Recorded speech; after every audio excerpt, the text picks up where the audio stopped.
Last time on the outdated Gen Z, or I guess 3 episodes ago. But let's see what else we got in this series next.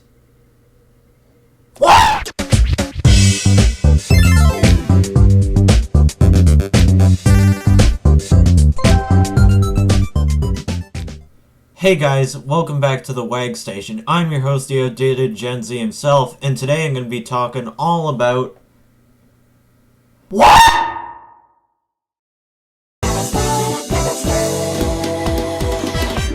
So yes, I'll be talking about a Sega Genesis classic, Sonic the Hedgehog 2.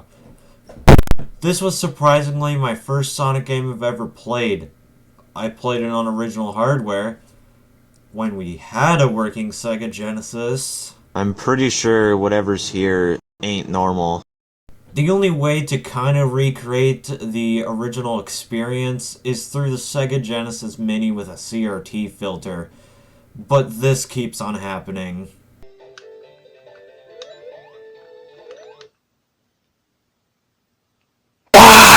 After the success of the original Sonic the Hedgehog, 1 year later, Sonic the Hedgehog 2 was released in 1992. Right away, we got a new character. Whoever the heck this guy is. His name is Miles Per Hour, or as we all know him, Tails. He got this nickname because he got 2 tails. Obviously. Anyways, jumping right into it, how is the game design? Well, there are 11 zones in this game, beating Sonic 1's 7 zones. But this time, instead of 3 acts per zone, it's instead 2 acts per zone. Definitely the right choice here. 2 is the perfect number for 2D Sonic games, which is why I'm asking, why does Metropolis Zone have 3 acts? Yeah, there are a few selected zones that don't have 2 acts. Metropolis has 3 acts, which on its own, Metropolis would still suck even if it had only 2 acts, because of the crappy level design and enemy placement. Now Sky Chase, Wing Fortress, and Death Egg Zone are all back-to-back 1-act zones. I'd basically consider it one big final zone, honestly, because Sky Chase is a little auto-scroll level, Wing Fortress is the actual level, Rip Tails, and Death Egg is just the final boss arena. Minus that nitpick, the level design is phenomenal in this game compared to Sonic 1, minus Metropolis Zone. Everything is fast-paced all the time, while Sonic 1 only had Green Hill and Starlight to be fast-paced on.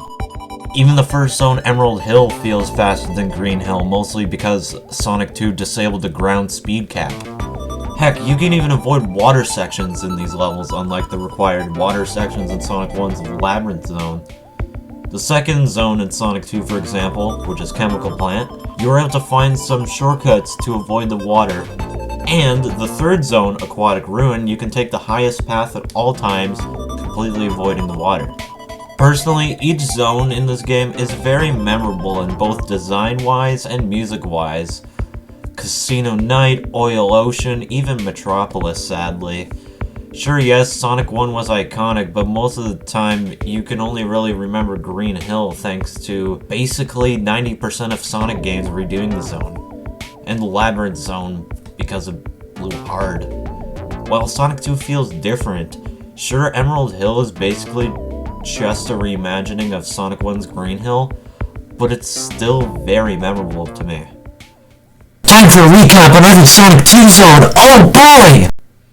First up, Emerald Hill. It's basically like Green Hill, but really, really fast. Also, nothing beats the good old drill car boss. Next up, Chemical Plant. I used to hate this one because of that one section in Act 2, but now that I know the shortcuts to avoid it, it's not as bad anymore. I enjoyed this zone a lot, even if it repeatedly appears in other Sonic games along with Green Hill. Aquatic Ruin. Even though that I said that all the zones in this game are very memorable, I feel like this is the most forgettable zone. Sure, yes, it's still great, I just don't know why this is the most forgettable zone in the game, for me. Casino Night! This was a start of the tradition of a casino-themed level in the Sonic games. Or stuff that's close to a casino, like studios and carnivals. I feel like Casino Night still holds up as a great classic Sonic zone. Sure, yes, it's kinda lame because you see casino-themed levels all throughout the Sonic series, but it's a classic.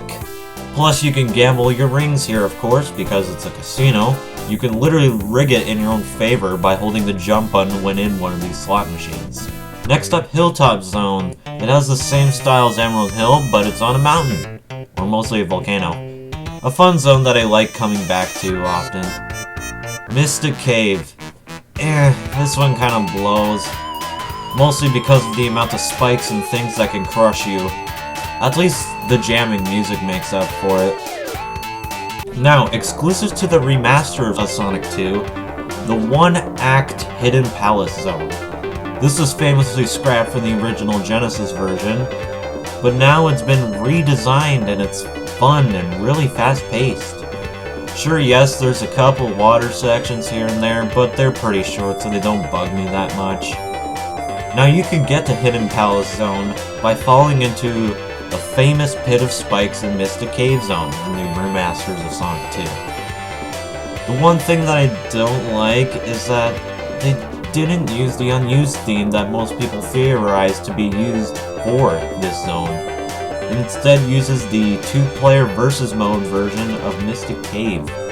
Technically, that is the song that Hidden Palace used in the prototype of Sonic 2, but even weirder, the Proto Palace Zone, which is a recreation of the Hidden Palace Zone found in the prototype.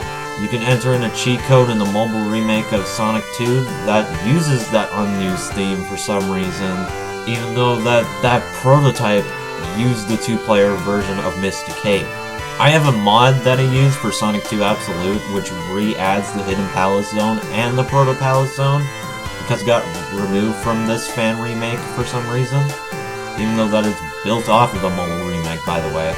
As well, this mod switches the songs with them as well to make it fit a lot better, in my opinion. Anyways, after that long ramble of Hidden Palace Zone, Oil Ocean. This was another one that I used to hate, but thanks to Sonic Mania, it gave me a whole new opinion.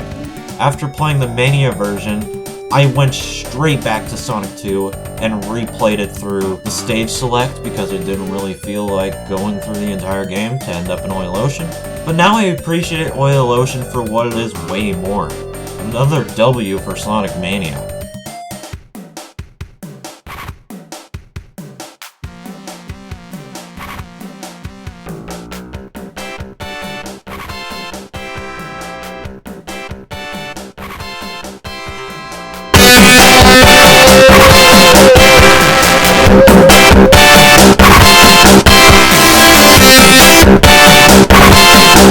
Next up, Sky Chase.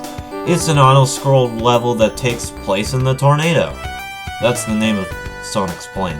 Tails flies the plane while Sonic defeats all the enemies in the sky. And then, right away, it transitions right into Wing Fortress Zone. Like, it's literally a continuation of Sky Chase, but this time it's in the actual level. It's not that bad. The boss is kinda lame, but other than that, the zone is just okay. Now finally, the Death Egg Zone, it's literally just the final boss arena. You fight a robotic version of Sonic, then a giant robotic robot. Of course, famously known as the Death Egg Robot. Now for something completely different. The Chaos Emeralds return from Sonic 1, but instead of 6 Chaos Emeralds, there are now 7. Now, what happens when you collect all 7 of these Chaos Emeralds from the half-pipe tube places? You get a really cool transformation for Sonic. If you have 50 or more rings and jump, Sonic will turn into Super Sonic. Definitely not in any way related to Super Saiyan. I think that's what it's called, right? I don't know, I never watched Dragon Ball Z. Maybe I should watch that. Maybe I'll be more relevant in this. So Sonic gets this cool power. Does Tails get it too, since you can play as him separately? Nope. Only through glitches, but I don't really count that. You can get it, though, through the 2013 mobile remake, if you still have it, because it's delisted now. Or through the Sonic Origins version of Sonic 2. Or there's probably some ROM hack of it. In order to get a good ending, You of course need all of these 7 Chaos Emeralds, even as Tails. The ending is pretty cool. You get to see Tails and some animals stare at the Death Egg blow up, and then Tails gets in the tornado to meet Sonic in the air with Sonic in his super form. In the bad ending, Sonic just floats down without his super form, and Tails has to pick him up with the tornado. Anyways, continuing on with Tails here, you can see that Tails can fly towards you when you lose him off screen, but you can't actually fly when you play as him. He actually plays exactly like Sonic, except there's no super form. Unless, of course, once again, you play the 2013 mobile remake or Sonic Origins, and that's how you have access to Tails' flight ability. Now, the most important part of Sonic 2. Sonic has the new ability, the famous Spin Dash. The Spin Dash is a way to pick up speed fast, while being able to defeat any enemies if you don't jump out of the ball.